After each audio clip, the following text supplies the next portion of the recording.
বিসমিল্লাহির রহমানির রহিম। আসসালামু আলাইকুম।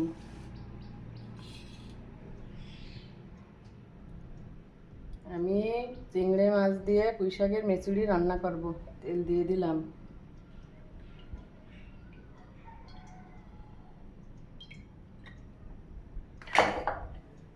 এবার পেঁয়াজ কুচি, কাঁচা ঝাল কুচি দিয়ে দিলাম।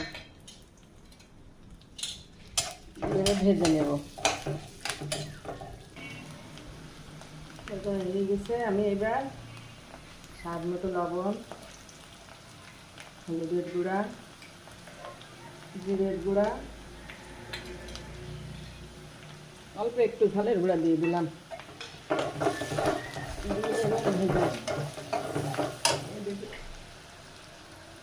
চিংড়ি মাছগুলো দিয়ে দিলাম।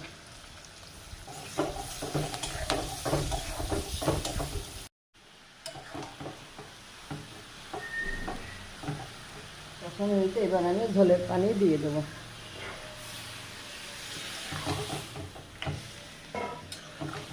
শীত পড়ে গেছে, পুঁই শাকের মেচুড়ি খেতে খুব ভালো লাগবে শীতের সময়।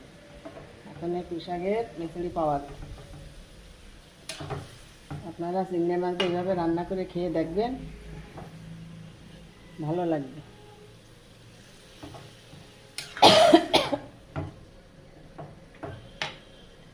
ঝোলের পানি দিয়ে দিলাম।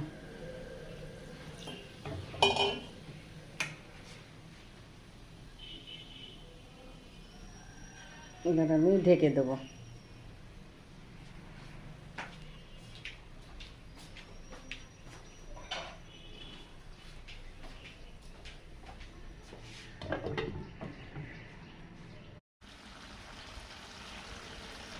আমি এবার ধনে পাতাগুলি দিয়ে দেবো।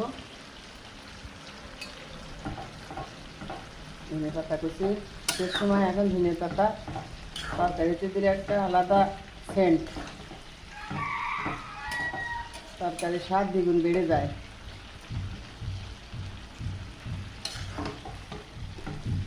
মেচুড়ি রান্নাটা আমার হয়ে গেছে।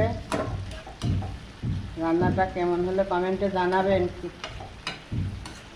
কে কে মেচুড়ি খান কমেন্টে জানাবেন, আমরা খুব পছন্দ করি। আর রান্নাটা ভালো লাগলে লাইক, কমেন্ট, শেয়ার করবেন, সাবস্ক্রাইব করবেন পরবর্তী ভিডিও দেখার জন্য। কালারটা কত সুন্দর হয়েছে। আল্লাহ হাফেজ।